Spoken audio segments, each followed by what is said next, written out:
नमस्कार, मैं डॉक्टर कुसुम मित्तल आपको भारत के परंपरागत वस्त्रों के बारे में पढ़ा रही थी। आज मैं नेक्स्ट जो बताऊंगी वो है बालूचर साड़ी।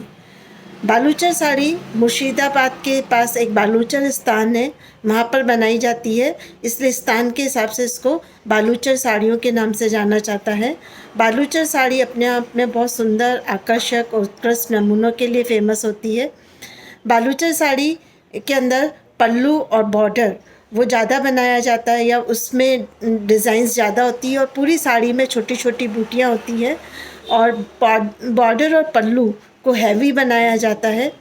बालूचर साड़ी जो है वो जो भी बुनता है वो बहुत धैर्य के साथ, बहुत आकर्षक नमूनों के साथ और कुशलता के साथ बुनता है। और क्योंकि ये मुर्शिदाबाद यूपी में है और वहाँ पर मुग़ल कालीन या मुग़लों का शासन ज़्यादा समय तक रहा है, इसलिए वहाँ के नमूनों में भी मुग़ल आकृतियाँ ज़्यादा देखने को मिलती है, जैसे कि घोड़े, फूल सूंघती हुई बेगम, सामंत या जो सवारी निकल रही है उस तरीके की जो डिज़ाइंस हैं, मोर वगैरह, इन डिज़ाइंस को ज़्यादा यूज़ किया जाता है। अधिकतर बालूचर साड़ी पर जो पल्लू है उस पल्लू पर फूल सूंघती हुई बेगम का जो एम्ब्रॉयडरी है वो ज़्यादा प्रचलित है। लेकिन जैसे जैसे आजकल सभ्यता का विकास होता जा रहा है, वैसे वैसे आजकल लोग बाग हाथों से बनी हुई चीज़ों को कम पसंद करते हैं और हाथों से बनाने में वक्त बहुत ज़्यादा लगता है और उसकी इतनी कीमत नहीं मिल पाती है, इसलिए धीरे धीरे ये कला भी लुप्त होती जा रही है। आज हम देखते हैं कि बालूचर साड़ी बहुत ज़्यादा नहीं प्रचलित है, बहुत ज़्यादा नहीं मिलती है और थोड़े से समय बाद यही चीज़ें हमें म्यूज़ियम में देखने को मिला करेगी। नेक्स्ट है पटोला। पटोला एक प्रकार का वस्त्र है जो कि गुजरात के पास एक पाटन नामक स्थान है, वहाँ का प्रचलित है। पाटन एक जगह का नाम है, इसीलिए उस जगह के नाम से उस वस्त्र का नाम पटोला पड़ा।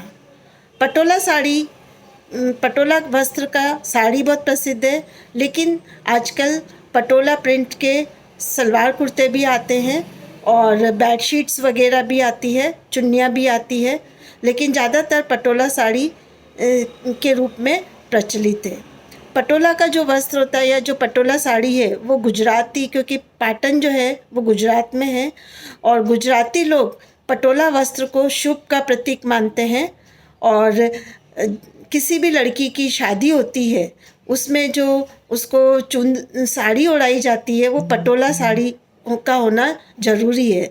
पटोला साड़ी के अंदर गढ़चोला साड़ी और कुछ डिज़ाइन मिक्स होती है और अधिकतर रेड और वाइट बनाई जाती है और ये शादी ब्याह पर, उत्सव पर, तीज त्योहार पर ज़्यादा पहनी जाती है। पटोला वस्त्र अपने आप में बहुत सुंदर और आकर्षक है। आप देखिए पुराने टाइम में जो पटोला साड़ी 1000-2000 में मिल जाती थी, आजकल वो 10,000 से स्टार्ट होती है। पटोला साड़ी बनाने में बहुत वक्त लग जाता है, बहुत मेहनत होती है और इसकी जो बुनाई प्रक्रिया है वो इतनी अधिक मेहनत मांगती है कि बहुत अधिक समय में बहुत थोड़ा सा वस्त्र तैयार हो पाता है, इसलिए इसकी कीमत बहुत ज़्यादा होती है। पटोला जनरली जो फेमस है वो सिल्क पर बनाया जाता है। पटोला साड़ी ज़्यादातर सिल्क के वस्त्रों पर ही बनती है।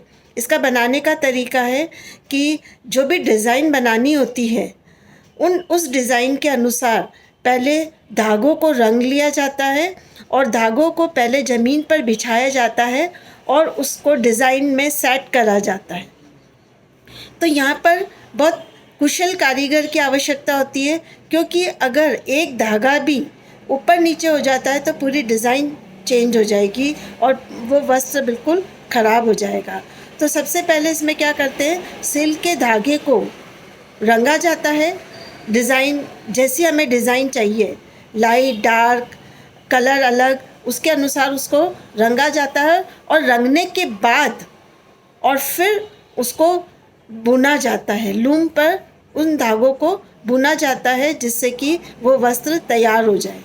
लेकिन इसमें बहुत ध्यान रखने की आवश्यकता होती है और इसमें अब इतनी कॉस्ट उनको नहीं मिल पाती है, इसलिए आजकल पटोला साड़ी के जैसे ही मशीनों से बनी हुई भी पटोला साड़ी मिलती है, जो बिल्कुल हूबहू ओरिजिनल पटोला के जैसे ही दिखती है, लेकिन उसकी कॉस्ट कम होती है।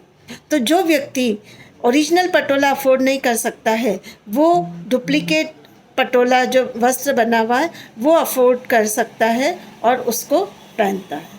तो पटोला वस्त्र भी बहुत सुंदर, आकर्षक, अपनी कुशल कारीगरी के लिए प्रसिद्ध है। और आज भी अगर हम पाटन जाएं तो वहाँ देख सकते हैं कि बहुत सारे ऐसे कुशल कारीगर हैं जो कि पटोला साड़ियों का निर्माण करते हैं। और अधिकतर सारे जो वहाँ पर कारीगर हैं वो या तो राष्ट्रपति के द्वारा अवॉर्डेड है या फिर उनका गिनीज बुक में नाम भी है।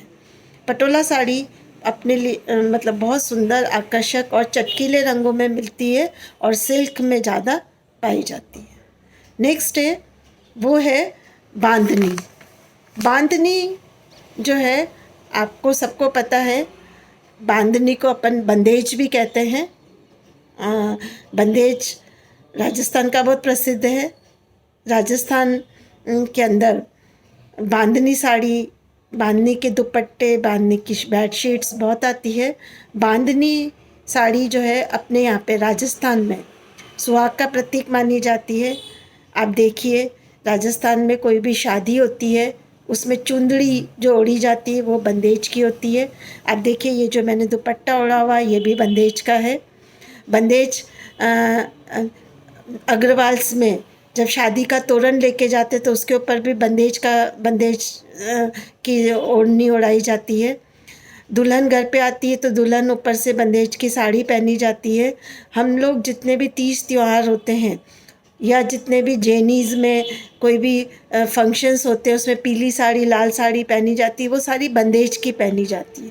तो हम कह सकते हैं बंदेज का जो वस्त्र है वो अधिकतर शुभ अवसर पर या सुहागनों के द्वारा पहना जाता है।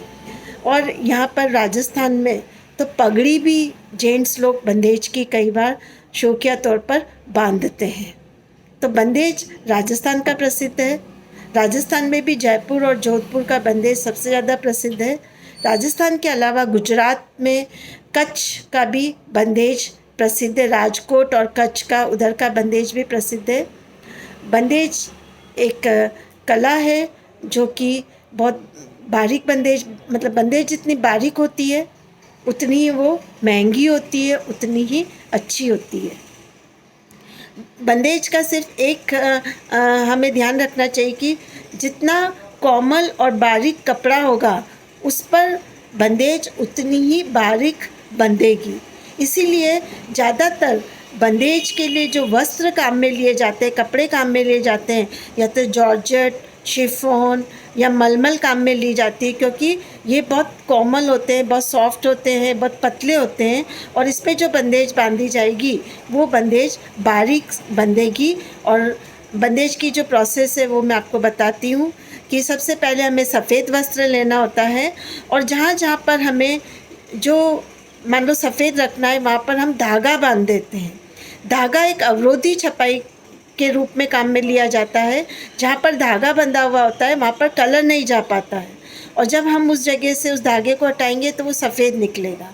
इसी तरह लाइट रंग रखते जाएंगे और धागा बांधते जाएंगे और एंड में उन सबसे लास्ट में डार्क कलर करते हैं और फिर बंदेज को में रंग के, कपड़े को रंग के और फिर उसके सूखने देते हैं और फिर धागे को कैंची से या ब्लेड से काट लिया जाता है और फिर उस पर प्रेस कर ली जाती है। जो बंदेज बंधा हुआ होता है वो बिल्कुल एकदम कपड़ा बिल्कुल छोटा सा हो जाता है। बाद में उसको प्रेस के द्वारा उसको बड़ा किया जाता है, खोला जाता है बंदेज का।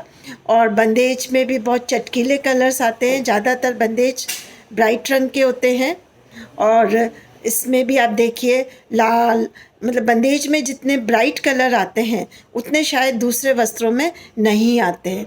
बंदेज जॉर्जेट, शिफॉन और सिल्क और चिनॉन इस पर ज़्यादा प्रचलित है।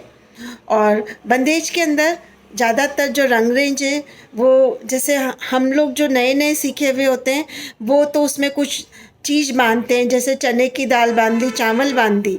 लेकिन जो कुशल कारीगर होते हैं वो क्या करते हैं, कपड़े को पकड़ते जाते हैं और धागा बांधते जाते हैं, कपड़े को पकड़ते जाते हैं, धागा बांधते जाते हैं और फिर उसको रंगते जाते हैं। तो बंदेज में हम एक बार मतलब पूरे वस्त्र को 3-4 कलर में भी रंग सकते हैं। सबसे पहले लाइट, फिर डार्क, और इसका एक ही है कि जहाँ पर हमें जो रंग रखना है वहाँ पर धागा बांध देते हैं, और धागा इतना टाइट बांधते हैं कि उसमें कलर ना जा पाए, और उसके बाद लास्ट में उसको खोल देते हैं और प्रेस कर लेते हैं। धन्यवाद।